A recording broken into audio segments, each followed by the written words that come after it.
pembibitan. Yang pertama yaitu pada pre-nursery. Adapun penanaman kecambah ditanam dengan akar atau radikula ke bawah dengan kedalaman kurang lebih 3 cm dengan ukuran polybag yaitu 15 x 22 cm.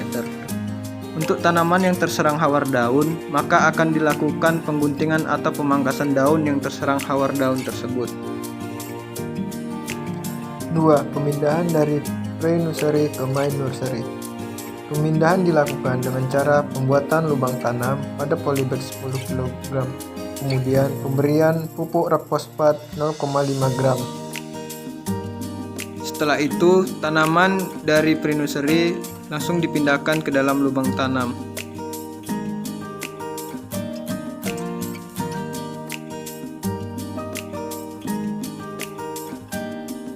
Tiga, main nursery. Dilakukan penyiraman sebanyak 2 kali yaitu pagi dan sore hari.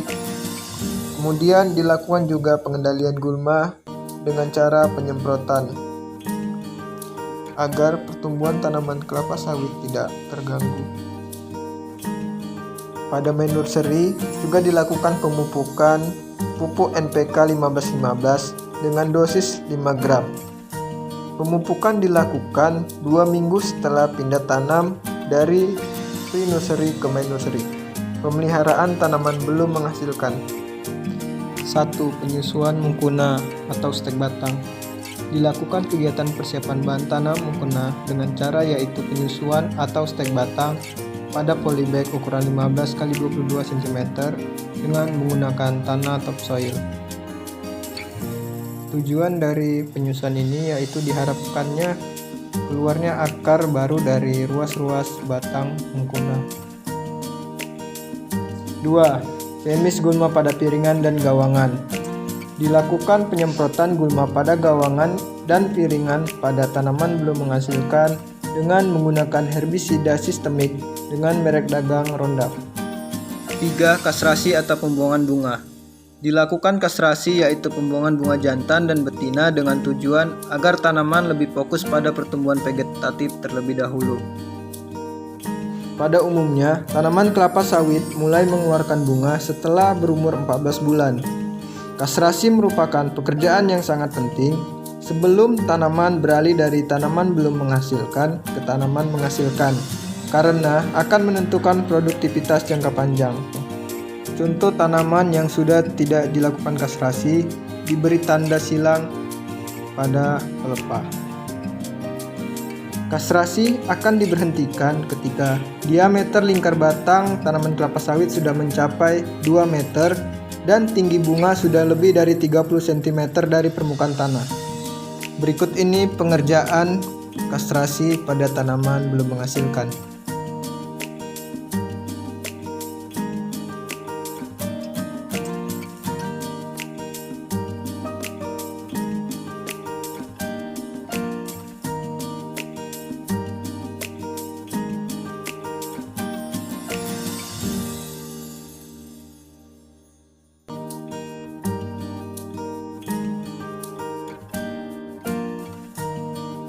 4. Pembuatan piringan TBM. Sebelum dilakukannya pemupukan, tanaman TBM 1 harus terlebih dahulu dibuat sebuah piringan, yaitu agar mengurangi gulma yang berada pada tanaman kelapa sawit. 5. Pemupukan dolomit. Pemupukan dolomit dilakukan pada tanaman belum menghasilkan 1 dengan dosis 500 gram per pohon. Pemupukan dilakukan dengan cara menebar pupuk dolomit secara melingkar pada tanaman kelapa sawit.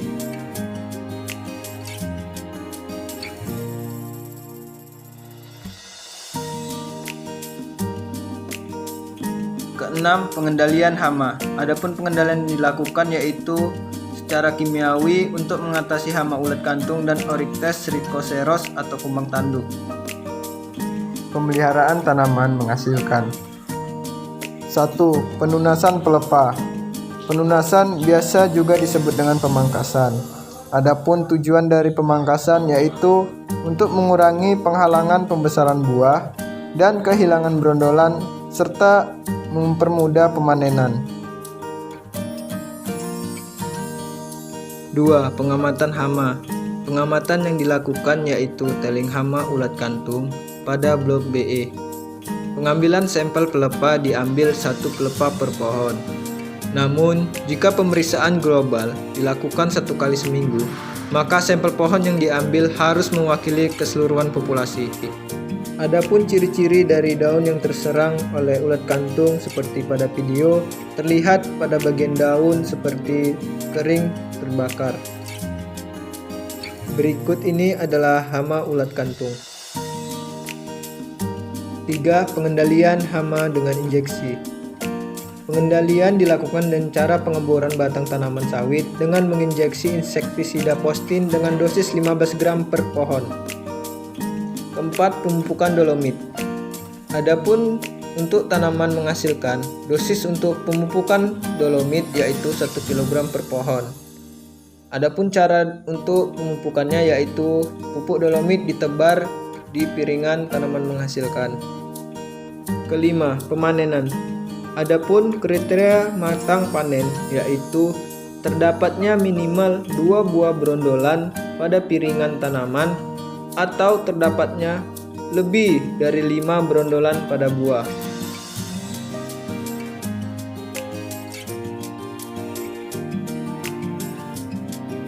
Adapun kegiatan selanjutnya yaitu pengutipan brondolan pada area panen.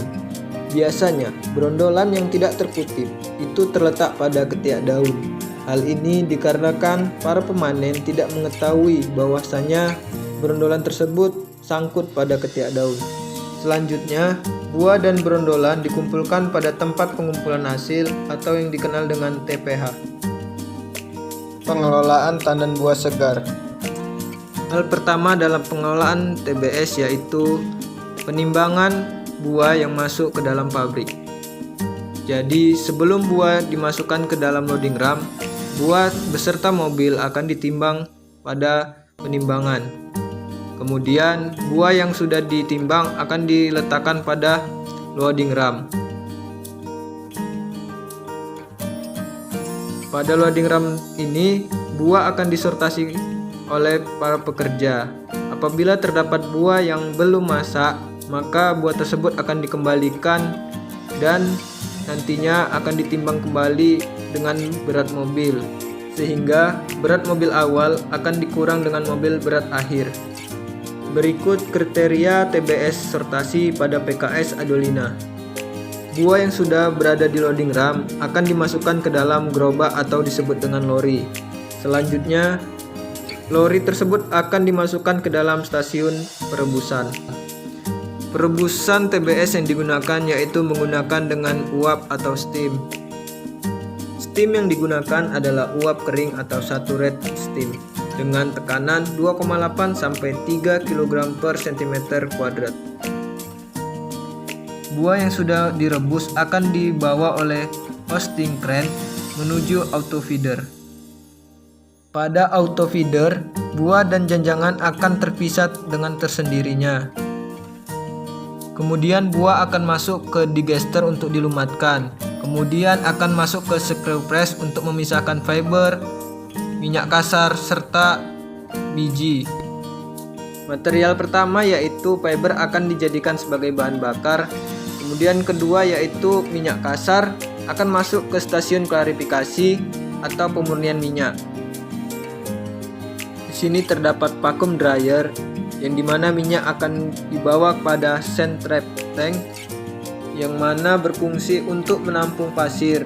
Kemudian minyak akan disimpan pada storage tank sebelum dikirim. Pada pengelolaan KPU terdapat cake breaker conveyor yang berfungsi untuk memisahkan keempat ampas yang bercampur nut dan berbentuk gumpalan. Selanjutnya masuk pada polishing drum yang mana berfungsi untuk memisahkan biji dengan serabut-serabut daging yang masih melekat. Kemudian biji dibawa ke riffle mill untuk memecahkan dan memisahkan cangkang dengan inti. Cangkang akan masuk ke boiler untuk bahan bakar, sedangkan inti masuk ke kernel dryer untuk mengurangi kadar air pada inti, yang selanjutnya disimpan di kernel storage inti sebelum dibawa.